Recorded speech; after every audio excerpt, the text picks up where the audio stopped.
जब मुझे ये पता चला कि योगा, जो कि हमारे कल्चर का पार्ट है, उसके रूल्स एक अमेरिकन कंपनी सेट करती है, तो मुझे विश्वास नहीं हुआ, गुस्सा आया। और जितना मैंने रिसर्च किया उतना गुस्सा बढ़ता ही गया। मुझे पता चला कि योगा अब योगा नहीं रह गया है, बल्कि एक प्रोडक्ट बन चुका है और कैसे योगा को वेस्टर्नाइज किया जा रहा है। ये वीडियो तुमको पसंद आए या ना आए, लेकिन योगा के बारे में तुम्हारा पूरा नजरिया बदल देगा। और लास्ट में जो मैं रिवील करूंगा वो तुम बिलीव नहीं करोगे। तो शुरुआत से शुरू करते हैं। कुछ दिनों पहले मैंने योगा सीखने का सोचा और सीधा गूगल पर योगा इन ऋषिकेश सर्च किया। ऋषिकेश ही क्यों? सिंपल, क्योंकि Rishikesh yoga capital of the world है। अगर असली योगा सीखना है तो वहीं जाना पड़ेगा, राइट? लेकिन सर्च करते समय मुझे एक अजीब चीज नोटिस हुई। 90 to 95% कोर्सेज सिर्फ टीचर ट्रेनिंग कोर्सेज थे। मेरे दिमाग में आया, भाई मुझे टीचर थोड़ी ना बनना है, मुझे तो बस योगा सीखना है। पर फिर मैंने सोचा, अगर टीचर ट्रेनिंग कोर्स है तो बहुत डेप्थ में सिखाएंगे। फिर मैंने एक कोर्स पर क्लिक किया और वहां पर मुझे एक नया टर्म दिखा, RYT 200। भाई अब ये RYT 200 क्या है? गूगल सर्च किया तो पता चला कि ये एक क्रेडेंशियल है जो कि योगा अलायंस नाम की एक ऑर्गेनाइजेशन इशू करती है। योगा अलायंस, ये टर्म बार बार आ रहा था। हर स्कूल, हर कोर्स योगा अलायंस सर्टिफाइड था। मुझे लगा ऑब्वियसली ये कोई एक इंडियन गवर्नमेंट ऑर्गेनाइजेशन होगा, पर जब मैंने सर्च किया तो मैं हैरान रह गया। ये इंडियन नहीं बल्कि एक अमेरिकन नॉन प्रॉफिट ऑर्गेनाइजेशन है। एक अमेरिकन ऑर्गेनाइजेशन इंडिया के योगा स्कूल्स को सर्टिफाई कर रही है। ये कैसे पॉसिबल है? और सबसे इंपॉर्टेंट, क्यों? इन्हीं सवालों के जवाब ढूंढने के लिए मैंने खुदाई स्टार्ट की।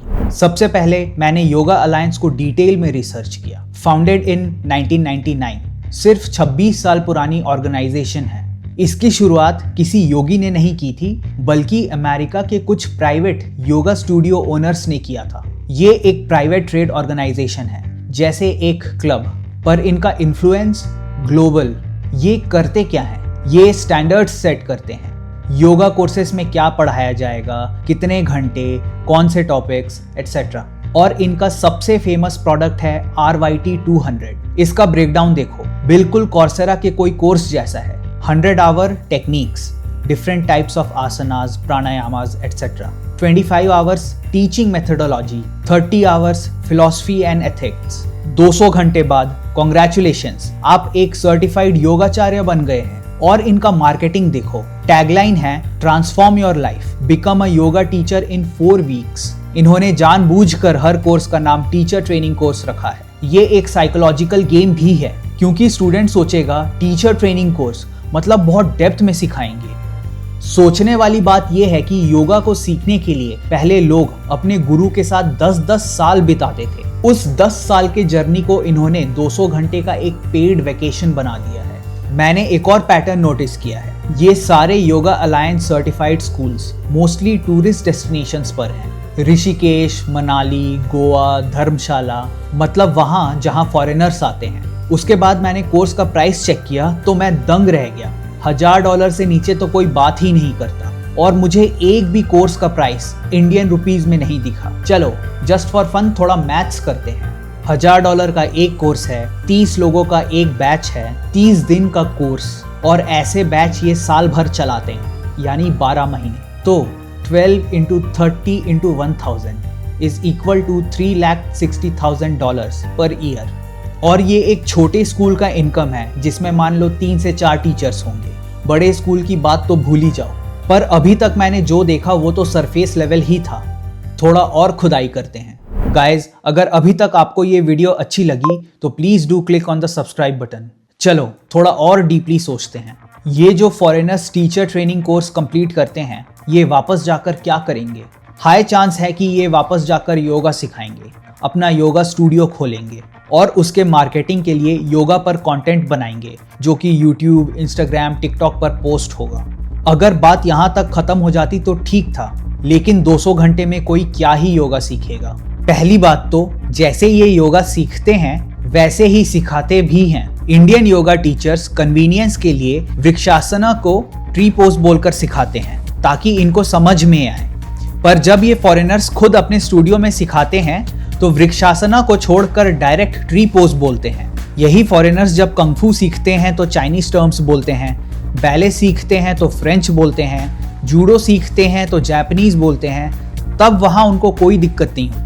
और सबसे ज्यादा दुख की बात यह है कि हम इंडियंस इन्हीं फॉरेनर्स का कंटेंट देखकर योगा सीख रहे हैं। मेरा उन इंडियंस से एक सिंपल क्वेश्चन है, तुम पिज्जा बनाना किससे सीखोगे? एक इटालियन शेफ जो बचपन से पिज्जा बना रहा है, या कोई अमेरिकन जिसने 200 आवर्स का पिज्जा मेकिंग कोर्स कंप्लीट किया है? Coming back to the topic, जब वृक्षासना ट्री पोज बन जाता है, मतलब जब एक बार नाम बदल गया हो तो ओरिजिन भी मिटाना आसान हो जाता है। अचानक से कोई टेक्निक जो सदियों से हमारी थी, वो किसी वेस्टर्न एक्सपर्ट का रेवोल्यूशनरी इन्वेंशन बन जाता है।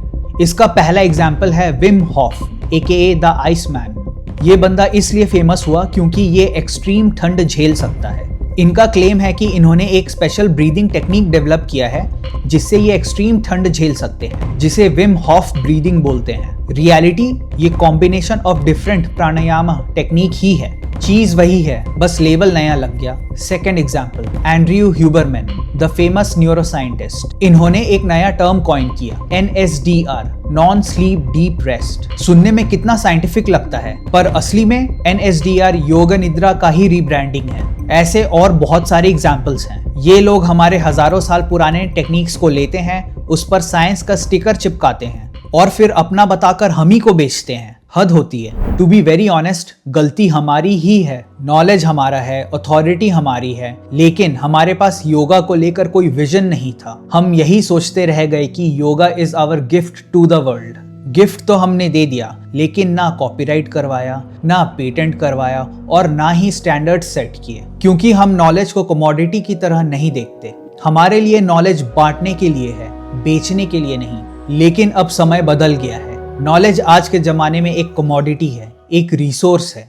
और खुशी की बात यह है कि देर ही सही, पर हमने फाइनली अपने नॉलेज को सेफगार्ड करना शुरू कर दिया है। इस डायरेक्शन में गवर्नमेंट ने कुछ सॉलिड स्टेप्स लिए हैं। 2001 में गवर्नमेंट ने TKDL यानी ट्रेडिशनल नॉलेज डिजिटल लाइब्रेरी को एस्टैब्लिश किया। ये एक डेटाबेस है जहां इंडिया के सारे ट्रेडिशनल नॉलेज को डॉक्यूमेंट किया गया है, इंक्लूडिंग योगा। क्यों? ताकि कोई भी बंदा फॉरेन में बैठकर सूर्य नमस्कार को अपना इन्वेंशन बोलकर पेटेंट ना कर सके। TKDL एक सिक्योर डेटाबेस है जिसका एक्सेस केवल पेटेंट ऑफिसर्स को ही है। 2015 में UN में इंडिया ने एक रेजोल्यूशन पास कराया जिससे 21 जून को इंटरनेशनल योगा डे घोषित किया गया। फिर 2018 में योगा सर्टिफिकेशन बोर्ड का भी एस्टैब्लिशमेंट हुआ। योगा सर्टिफिकेशन बोर्ड के सर्टिफिकेशन के लिए एटलीस्ट 800 आवर्स योगा करना पड़ता है, प्लस एक रिटन एग्जाम भी पास करना पड़ता है। लेकिन सबसे बड़ा बदलाव हमारे अंदर आया है।